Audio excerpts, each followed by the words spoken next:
சீயம், இனிப்பு மற்றும் மசாலா வகைகள். இந்த சுவையான உணவை எளிதாக எப்படி தயாரிப்பது என்று பார்ப்போம். சீயம் என்பது பிரபலமான தென்னிந்திய சிற்றுண்டி ஆகும். இந்த உணவிற்கு தேவையான பொருட்கள்: பச்சரிசி, உளுத்தம்பருப்பு, உப்பு, தண்ணீர், பாசிப்பருப்பு, பயத்தம் பருப்பு, வெல்லம், புதிதாக துருவிய தேங்காய், ஏலக்காய் தூள், தண்ணீர், மஞ்சள், பாசிப்பருப்பு, தோல் நீக்கிய மஞ்சள் பருப்பு. படி 1. பச்சரிசி மற்றும் உளுந்தம்பருப்பை ஒன்றாக கழுவவும்.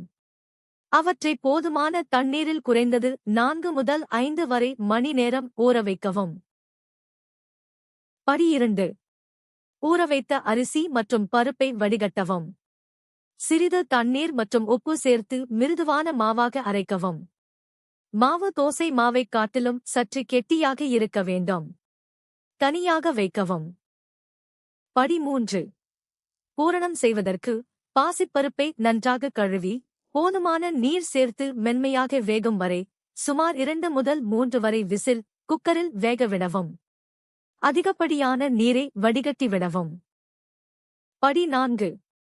ஒரு பாத்திரத்தில் வெல்லத்துடன் 1/4 கப் தண்ணீரை சூடாக்கவும். அது முற்றிலும் கரையும் வரை அனுமதிக்கவும். அதன் பிறகு வடிகட்டி அதில் இருக்கும் அசுத்தங்களை நீக்கவும். படி 5. வெந்த பாசிப்பருப்பை வெல்லப்பாகில் சேர்க்கவும். நன்கு மசித்து கலவை கெட்டியாகும் வரை மற்றும் பாத்திரத்தின் ஓரத்தில் ஒட்டாமல் வரும் வரை குறைந்த தீயில் சமைக்கவும். துருவிய தேங்காய் மற்றும் ஏலக்காய் தூள் சேர்க்கவும். நன்கு கலந்து சிறிது நேரம் ஆறவிடவும். படி 6. இனிப்பு பூரணம் தொடுவதற்கு உகந்த அளவு குளிர்ந்ததும் அதை சிறிய, ஒரே மாதிரியான உருண்டைகளாக உருட்டவும். படி 7. மசாலா சீயம் பூரணத்திற்கு மஞ்சள் பாசி பருப்பை நன்கு அலசி தேவையான அளவு தண்ணீர் சேர்த்து மென்மையாகும் வரை சுமார் 2 முதல் 3 வரை விசில் குக்கரில் வேக வைக்கவும். அதிகப்படியான தண்ணீரை வடித்து லேசாக மசிக்கவும். படி 8. சிறிய கடாயில் 1 டீஸ்பூன் எண்ணெயை சூடாக்கவும். பொடியாக நறுக்கிய வெங்காயம், பச்சை மிளகாய், இஞ்சி மற்றும் கறிவேப்பிலை சேர்க்கவும். வெங்காயம் கண்ணாடி பதம் வரும் வரை வதக்கவும். படி 9. வறுத்த பொருட்களை மசித்த பாசி பருப்புடன் சேர்க்கவும். பெருங்காயம் மற்றும் உப்பு சுவைக்கேற்ப சேர்க்கவும். நன்கு கலந்து சிறிது நேரம் ஆறவிடவும். படி 10. மசாலா கலவை சூடு ஆறி கையாளும் பக்குவம் வந்தவுடன் அதை சிறிய, ஒரே அளவுள்ள உருண்டைகளாக உருட்டவும். படி 11. வறுத்தெடுக்க ஆழமான பாத்திரத்தில் அல்லது கடாயில் எண்ணெயை சூடாக்கவும். படி 12.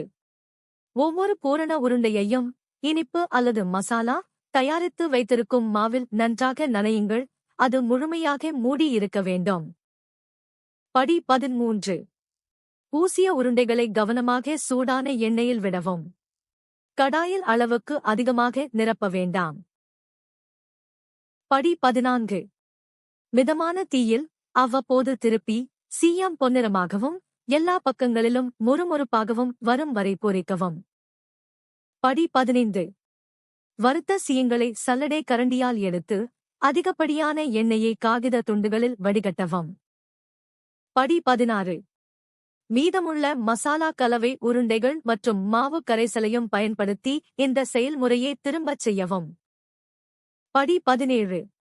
சீயத்தை சூடாக பரிமாறவும். அவ்வளவுதான்.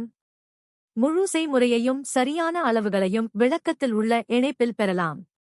வீடியோ பிடித்திருந்தால் லைக் செய்து சேனலை சப்ஸ்கிரைப் செய்யுங்கள்.